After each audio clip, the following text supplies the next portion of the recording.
বান্দা যখন ফিরে আসে ভাইয়া, কেউ যখন তওবা করে, ভুল বুঝতে পারে, আবার নতুন করে আল্লাহর কাছে ক্ষমা প্রার্থনা করে, কসম খোদা আল্লাহ তাআলা ভীষণ খুশি হয়। হাদিসে আছে আল্লাহর কোনো বান্দা যখন তওবা করে, আল্লাহ তখন ফেরেশতাদেরকে বলে, আমার ফেরেশতারা 7 আসমান আর জান্নাত সাজিয়ে দাও। ফেরেশতারা জান্নাত সাজায়, আসমান সাজায়। ফেরেশতারা ডেকে বলে, রব্বুল আলামিন কি হলো যে কারণে আসমান সাজাইলেন, জান্নাত সাজাইলেন? রব্বুল আলামিন তখন বলে, আসলাহাল আবদু মাওলাহু, এক ভেগে যাওয়া গোলাম আজকে তার মনিবের সাথে সম্পর্ক ঠিক করে ফেলেছে। আল্লাহ বলে, আমার এক গোলাম আমার থেকে ভাইগে গেছিল রে, অনেক দিন ওই আমারে সেজদা দেয় নাই, আজকে দিছে। অনেক দিন সে আমারে ডাকে নাই, আমি খুব কষ্ট পাচ্ছিলাম। আমার বান্দা আমার হাতে গড়া, আমার দেওয়া নাক, চোখ, কান, আমার দেওয়া জবান, আমার দেওয়া জিহ্বা, আমার গড়া বান্দা আমারে ভুলে আমার থেকে ছুটে গেছে। আজ আমার সেই ভেগে যাওয়া বান্দা আমার কাছে ফিরে আসছে।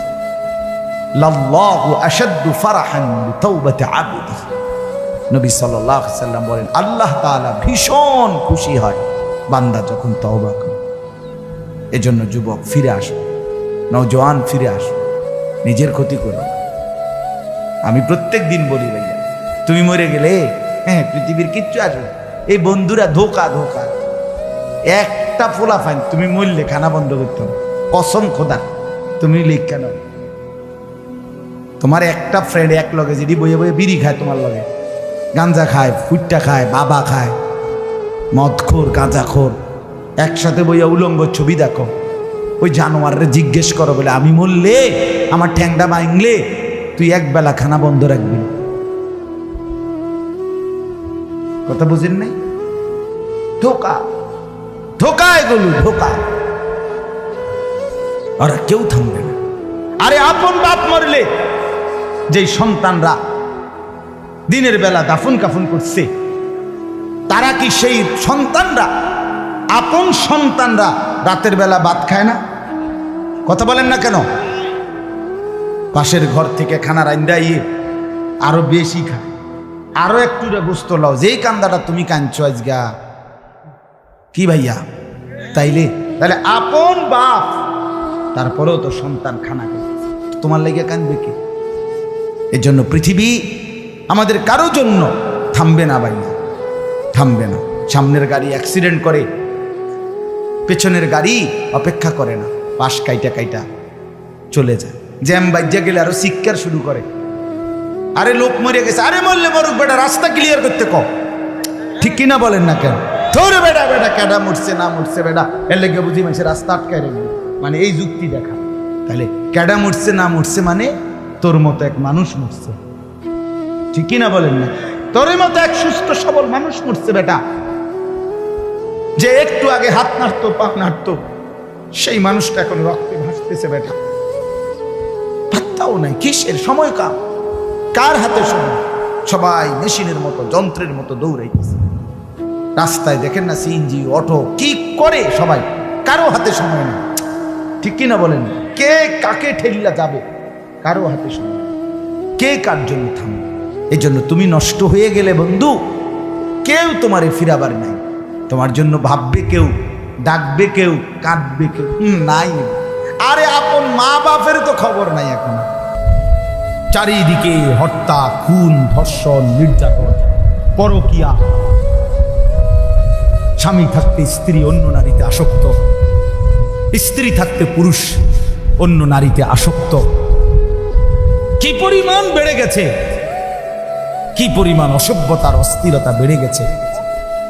আমার 16 বছরের সন্তান, 20 বছরের জওয়ান, আমি তোরে মনে করাই দেই বন্ধু, আগামী 20 বছর পৃথিবীতে তোমারে বাঁচতে হবে, এই সমাজেই বাঁচতে হবে।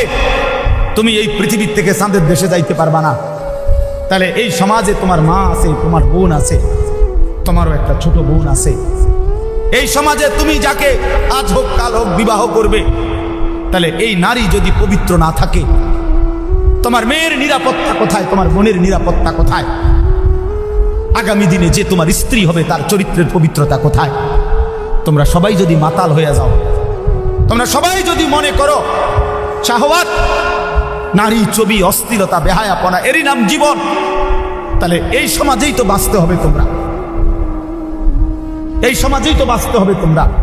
তো তোমরা যদি নিজের হাতে নিজের ক্ষেত, নিজের ফসল, নিজের সমাজ, নিজের এলাকা যদি এভাবে তছতছ করে দাও, নষ্ট করে দাও, তো একটি নিরাপদ সমাজ কেমনে পাইবা ভাইয়া?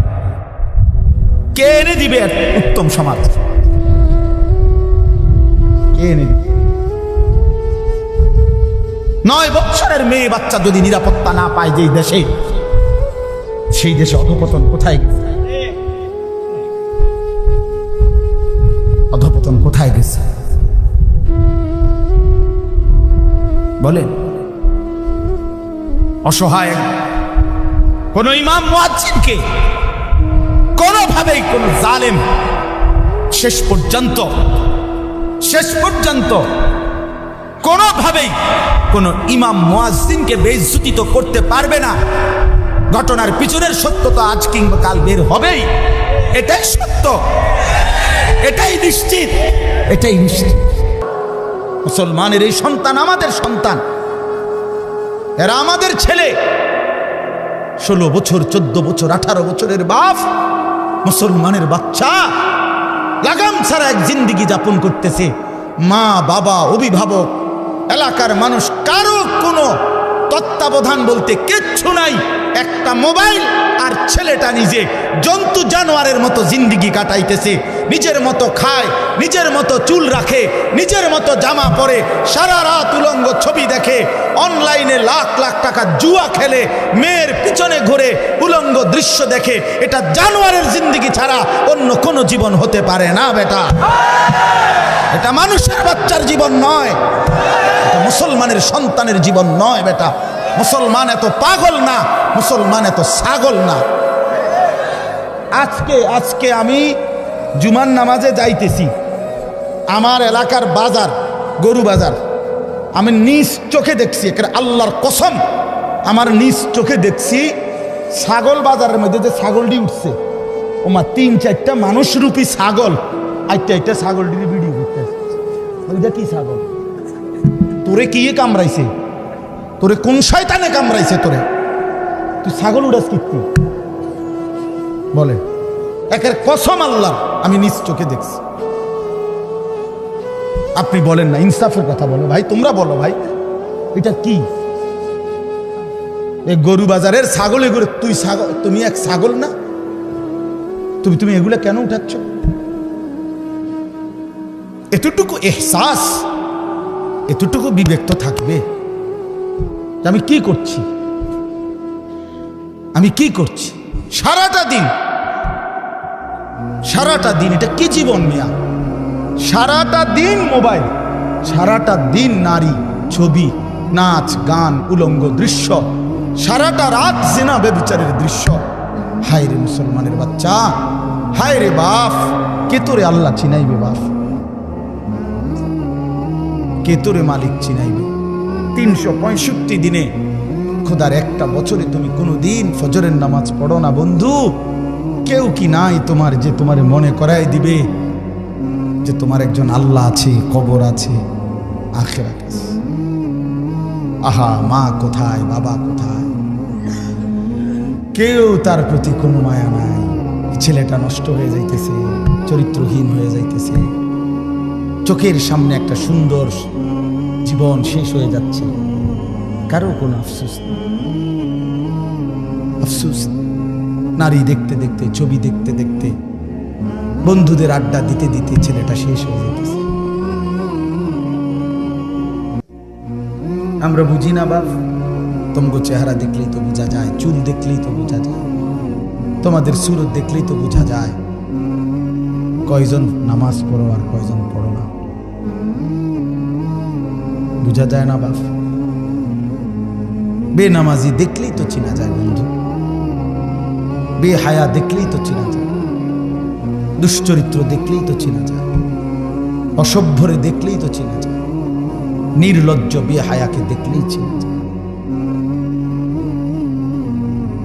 আহা, বহুতই আফসোস, আপনারা জানেন না এটা। বয়স্ক বাবাদেরকে বলছি, আজ মুসলমানের মা বাপ সবাই ব্যস্ততা হলো খাট পালং, সোফা, ফার্নিচার, ইট বালু সিমেন্ট টাইলস, এই নিয়ে ব্যস্ত। ঘর সাজাচ্ছে, ফার্নিচার বানাইতেছে, আসবাব কিনতেছে, মজার মজার বাজার করতেছে, 10 আইটেমের রান্না হচ্ছে, খাচ্ছে, ফুর্তি করতেছে। বাকি টাইম কেউ, বয়স্ক চাচারা চা দোকানে টেলিভিশন, মা বোনরা ঘরের মধ্যে টেলিভিশন, আর মুসলমানের সন্তান প্রত্যেকে একটা একটা মোবাইল নিয়ে অবসর কাটাইতেছে। খালাস, এরই নাম মুসলমান? এটাই মুসলমানের মহল্লা? এটাই আমাদের জিন্দিগি? এখানেই শেষ আমরা? তো বলতেছিলাম, আল্লাহ তাআলা বলছে, বান্দা ফাবিআইয়ি হাদিসিন বা'দাহু ইউমিনুন। এই কথাটা বলতেছিলাম যে এই সূরা মুরসালাতের মধ্যে আল্লাহ তাআলা 10 বার বলছে, ওয়াইলুন ইয়াউমাইদিল লিল মুকাদ্দিবিন, তোমরা যারা মিথ্যাবাদী, নাফরমান, পাপী, শোনো, তোমাদের জন্য সেদিন জাহান্নাম। এই 10 বার বইলা, আমার ভাই, আমি যে কথাটা বলতে চাচ্ছি, প্রিয় সন্তান, আমার ছেলেরা আমার, শোনো বাপ, আল্লাহ তাআলা লাস্ট কথাটা সূরাটা শেষ করছে একটা কথা বইলা শেষ, ফাবিআইয়ি হাদিসিন বা'দাহু ইউমিনুন। আল্লাহ বলছে, আমার বান্দা এরপরে আর কেমনে বললে, আর কতবার বললে, আর কোন কথা বললে, আর কোন কিতাব নাজিল করলে, তুই আমার বান্দা, তুই আমার কথা শুনতি, আমি বুঝলাম না বান্দা, আর কেমনে বললে বুঝতি? 89 বার ডাক দিয়েও তোর কলিজাটা নরম করতে পারলাম না। 80 বারের চাইতে বেশি বার নামাজের কথা বলেও তোর দিল নরম করতে পারলাম না। এক সূরাতে 10 বার তোকে 50 আয়াতের মধ্যেই 10 বার বলে তোরে জাহান্নামের ভয় লাগাইতে পারলাম না। ফাবিআইয়ি হাদিসিন বা'দাহু ইউমিনুন। এরপরে আর কি বললে বান্দা, আর কেমনে বললে, এই কিতাবের চাইতে আর কোন কিতাব নাজিল করলে তুই আমার কথা মানতি বান্দা? বল না বান্দা, বলো। ছেলের একটা ছেলে বলো, বাপ একজন ছেলে বলো, দোস্ত, তোমার মালিক আর কতবার বললে তুমি নামাজ পড়তে? এই কোরআনের চাইতে দামি আর কোন কিতাব নাজিল করলে তুমি নামাজ পড়তা? এর চাইতে উত্তম এত কতবার বললে? আল্লাহর নবী সাল্লাল্লাহু আলাইহি ওয়াসাল্লাম, আল্লাহর কসম বন্ধু, উম্মতের আমল নামা নবীজি সাল্লাল্লাহু আলাইহি ওয়াসাল্লাম হাসরের ময়দানে দেখবে, নবীজির সামনে আমল নামা নবী হাতে নিবে, দেখবে। যখন আমল নামা হাতে নিয়ে দেখবে নবী, পৃষ্ঠার পর পৃষ্ঠা ফজরের নামাজ নাই, 5 ওয়াক্ত নামাজ নাই, হালাল রিজিক বলতে কিছু নাই, 30 বছর সুদের টাকা, ঘুষের টাকা, কিস্তির টাকা, 30 বছর ধরে নাচ গান, নাটক, সিনেমা, ঘরে টেলিভিশন, বাজারে টেলিভিশন, স্ত্রী বেপর্দা, ছেলেটা নামাজ পড়ে না, মেয়েটা পর্দা করে না, নিজে বিড়ি সিগারেটের মধ্যে আসক্ত, কারো নামাজ নাই, বন্দিগি নাই, কোরআনের তিলাওয়াত নাই। এই আমল নামা দেখে আল্লাহর কসম নবী জিজ্ঞাসা করবে, উম্মত, এত বড় বেইজ্জতি তুই আমারে কেমনে করলি? উম্মত, আমার সামনে এটা তুই কি দিলি? তুমি কি জানো উম্মত, আমি 23টা বছর টানা তোর জন্য কেঁদেছিলাম উম্মত। আমি এমন কাঁদা কাঁদছি রে উম্মত তোদের জন্য। এশার নামাজের পরে দাঁড়াইছি, ফজরের আজান পর্যন্ত আমি আমার মালিকের কাছে তোদের জন্য, উম্মতের জন্য চোখের পানি ফেলে কাঁদছিলাম। আমার এত চোখের পানি তোর দিল গলাইতে পারলো না। আমি তায়েফের পাথরের আঘাতে আমার পিঠটা চালনির মতো ছিদ্র ছিদ্র হয়ে গেছে রক্তে। আমি বুকে পেটে 2টা পাথর বাঁধছি ক্ষুধার কষ্টে। আমি উহুদের দান শহীদ করা রক্তে উহুদের ময়দানে পড়েছিলাম বেহুশ হয়ে। আমার ঘরের চুলায় 3 মাস রান্নার জন্য কোনোদিন চুলায় আগুন জ্বলে নাই। আমার এত চোখের পানি, এত রক্ত, এত ক্ষুধার কষ্ট, কিছুই তোর মন গলাইতে পারলো না, তোরে সেজদা দিতে পারলো না। এটা আমার সামনে কি আনলা? আমি এই আমল নামা নিয়ে আল্লাহর সামনে কেমনে দাঁড়াবো? আমি কেমনে বলবো আমার মালিকের কাছে আমি কি সুপারিশ করব? আমি কেমনে বলবো রব্বুল আলামিন এটা আমার শ্রেষ্ঠ নবীর শ্রেষ্ঠ উম্মতের আমল নামা? বল ভাই আমার, তুমি বলো, তুমি বলো।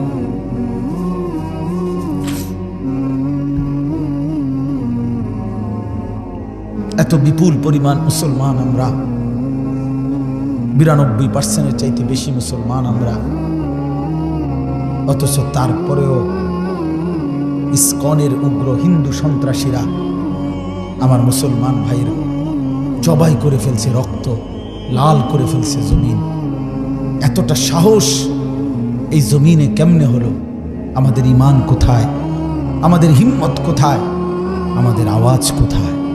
হাদিসে আছে আল্লাহর কোন বান্দা যখন তওবা করে আল্লাহ তখন ফেরেশতাদেরকে বলে, আমার ফেরেশতারা 7 আসমান আর জান্নাত সাজিয়ে দাও। ফেরেশতারা জান্নাত সাজায়, আসমান সাজায়। ফেরেশতারা ডেকে বলে, রব্বুল আলামিন কি হলো যে কারণে আসমান সাজাইলেন, জান্নাত সাজাইলেন? রব্বুল আলামিন তখন বলে, আসলাহাল আবদু মাওলাহু, এক ভেগে যাওয়া গোলাম আজকে তার মনিবের সাথে সম্পর্ক ঠিক করে ফেলছে। আল্লাহ আল্লাহ বলে, আমার এক গোলাম আমার থেকে ভাইগে গেছিল রে, অনেকদিন ওই আমারে সেজদা দেয় নাই, আজকে দিছে।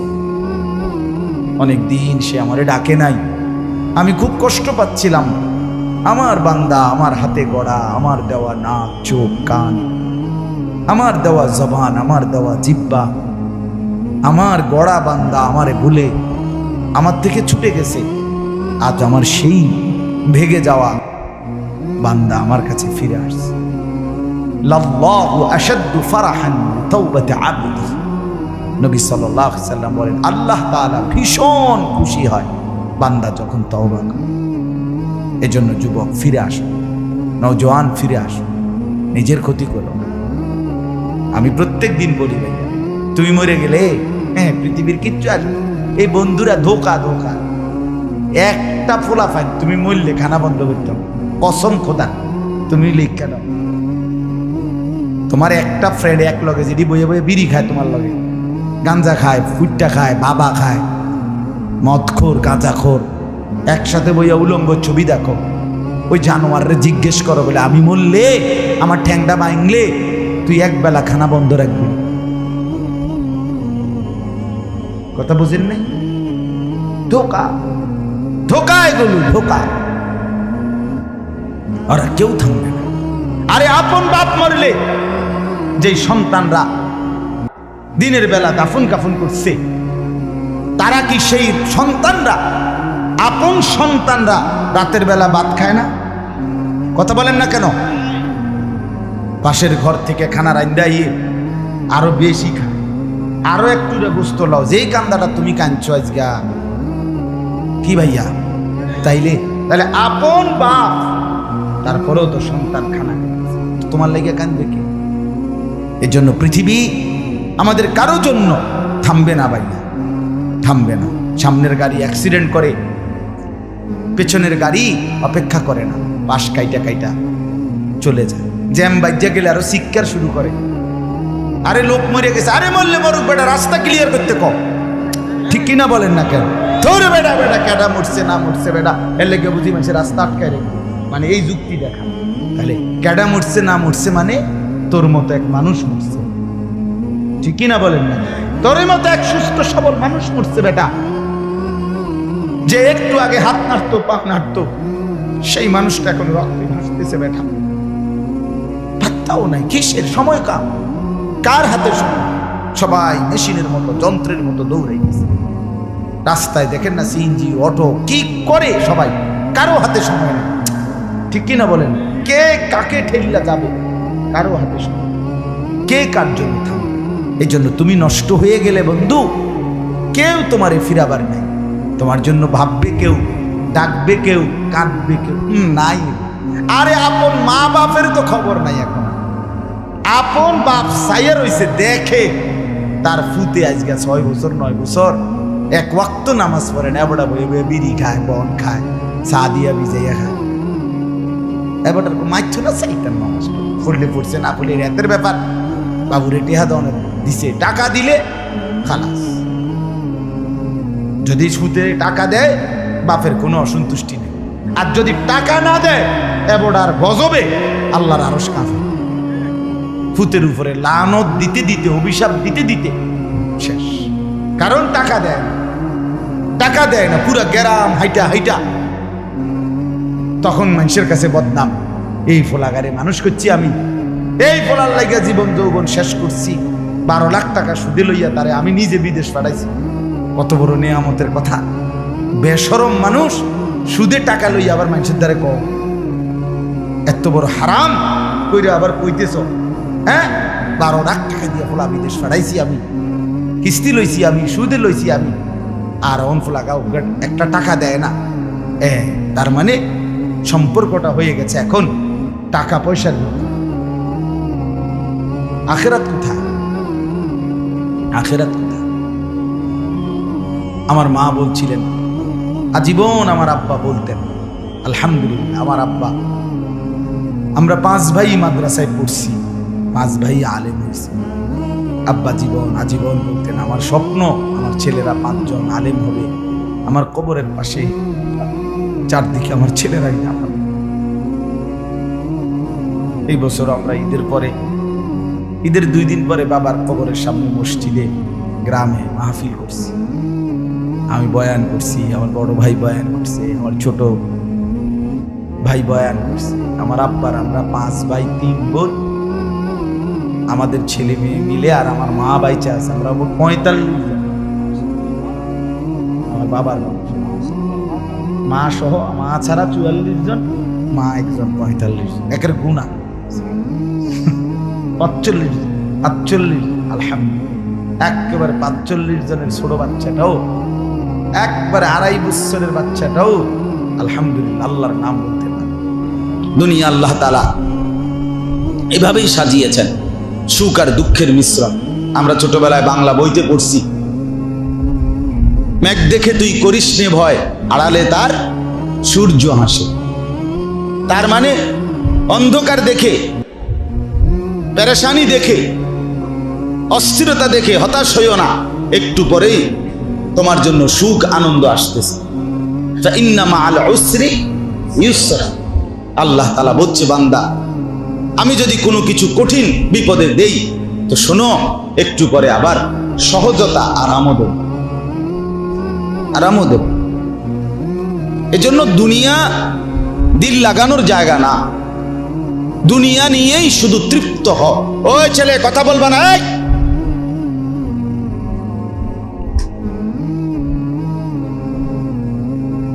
তুমি তো বর্ষ ধরে এই কথা বলতেছো বেটা।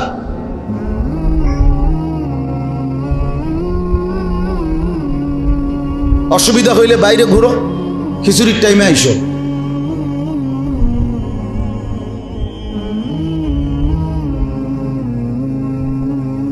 সোজা হিসাব, আজ নওজোয়ান কষ্ট করেই ফেরাইতে হবে, হাল ছেড়ে দিলে হবে না।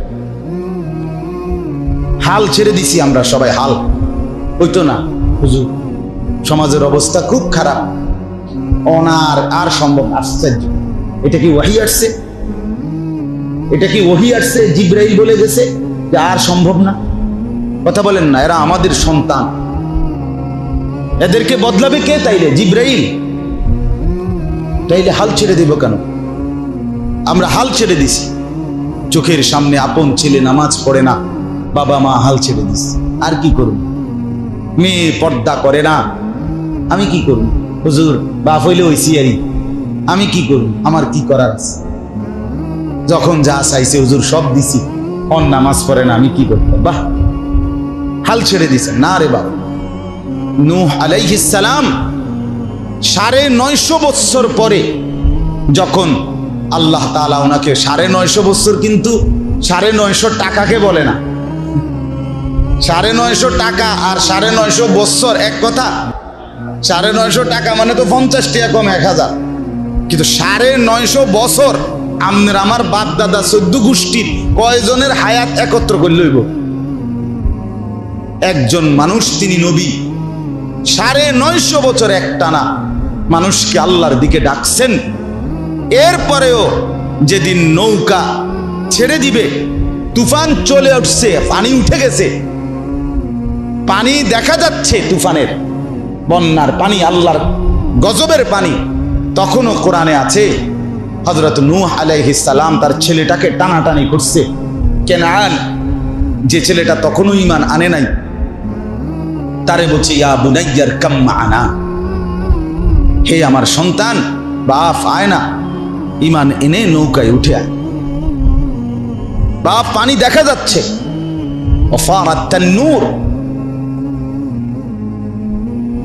চুলার ভেতর থেকে পানি বের হয়ে গেছে, পানি দেখা যায়, বাবা আয় না। ছেলেটা বলছে না আব্বা, সাআবি ইলা জাবালিন ইয়াসিমুনি মিনাল মা, আপনি যান, আমি আপনার খোদার তুফান আসলে, পানি আসলে আমি উঁচা পাহাড়ের উপরে আশ্রয় নেব। ইয়াসিমুনি মিনাল মা, ওই পাহাড় আমাকে আপনার খোদার পানি থেকে বাঁচায় দিবে। দেখেন নূহ আলাইহিস সালাম তখনও রাগ হয় না। আরে কয় কি রে ডাকায়, কার লগেরে তুই কইলি কথাটা? আল্লাহর সাথে কথা বোঝেন নাই না, এটা বলে নাই, বলছে লা আসিমাল ইয়াউমা মিন আমরিল্লাহ। আবারও বলছে বাপ দেখ, ভুল করিস না বাপ, বিশ্বাস কর, আজকে আল্লাহর হাত থেকে কেউ বাঁচাইতে পারবে না রে বাপ, কেউ বাঁচাইতে পারবে। এইভাবে আবার বলছে, কোরআনুল কারীমের সূরা হুদের মধ্যে আছে। এরপরে নূহ আলাইহিস সালাম ছেলেটার হাত ধরে ফেলছে, ধরে বলছে বাপ আয় না, কালেমাটা শুধু উচ্চারণ কর, আমি নৌকায় তুলে নেই, তুই বেঁচে যাবি। ছেলে কান টানাটানি করতেছে, বাবার হাত থেকে ছিঁড়ে ফেলবে, ছুটে যাবে। সে বলছে আমি যাব না, কালেমা পড়বো না, ঈমান আনবো না। বাবা বলে আয় না। এই টানাটানির ভিতরে আল্লাহর কোরআনে আল্লাহ বলেন ওয়াহালা বাইনাহুমাল মাউজ ফাকানা মিনাল মুগরাকিন, একটা ঢেউ আসছে, এক ঢেউয়ের এক আঘাতে ঢেউয়ের বাড়ির লগে বাপ আর পুত্রের হাত চিরতরে খুলে গেছে, ছুটে গেছে। ফাকানা মিনাল মুগরাকিন, আল্লাহ বলে ছেলেটা তখন ডুবে গেছে। তখনও এবার শুনেন, আর তো ছেলে নাই, ছেলে তো ডুবে যার, হাত থেকেও ছুটে গেছে, পানি ঢেউ তাকে ভিতরে ঢুকাই লাইছে। এবারও নূহ আলাইহিস সালাম বাবা এইবার আবার আল্লাহর কাছে 2 হাত তুলছে, ইন্না ইবনি মিন আহলি রব্বি ইন্না ইবনি মিন আহলি, আল্লাহ এটা আমার ছেলে, আমার পরিবার, আমার বংশ, আমার রক্ত, এটা আমার আহাল। ওয়া ইন্না ওয়াদাকাল হক, আপনার ওয়াদাই সত্য মাওলা, আপনারই ফয়সালা। ওয়া আনতা আহকামুল হাকিমিন, আপনি হচ্ছেন শ্রেষ্ঠ ফয়সালাকারী। হায়াত দিবেন না মৃত্যু দিবেন আপনি জানেন, আমার কোনো হাত নাই। তবে আল্লাহ শুধু এদ্দুর, আমার তো কলজাটা মানতেছে না মাওলা, এটা আমার যে ছেলে। তখন আল্লাহ তাআলা বলছে ইয়া নূহ ইন্নাহু লাইসা মিন আহলিক ইন্নাহু আমালুন গায়রু সালিহ, না রে নূহ, সাবধান, আর কখনো বলবা না এটা তোমার সন্তান না। বেঈমান সন্তান হয় না ঈমানদারের, মুশরিক মুমিনের সন্তান হয় না, এমন বড় পাপী কোন ঈমানদারের সন্তান হতে পারে না। ইন্নাহু আমালুন গায়রু সালিহ, তার প্রতিটা আমল বদ আমল, নাফরমানি আমার। ফালা তাসআলনি, এই ওখানে আছে, নূহ আলাইহিস সালামকে আল্লাহ নিষেধ করছে, সাবধান, ফালা তাসআলনি, আর কখনোই তার ব্যাপারে আমার কাছে কিছু চাইবা না, সাবধান। তখন নূহ আলাইহিস সালাম হাত নামায় ফেলছে যে হায় মাওলা, আর হলো না। ওই পর্যন্ত বাপ তার সন্তানের ঈমানের জন্য বাঁচানোর জন্য জাহান্নাম থেকে চেষ্টা করে, এবারে গায়ের হতো না, আনা আরাম সে নাফরমান সন্তানের কামাই দিয়া ভাত খাইতে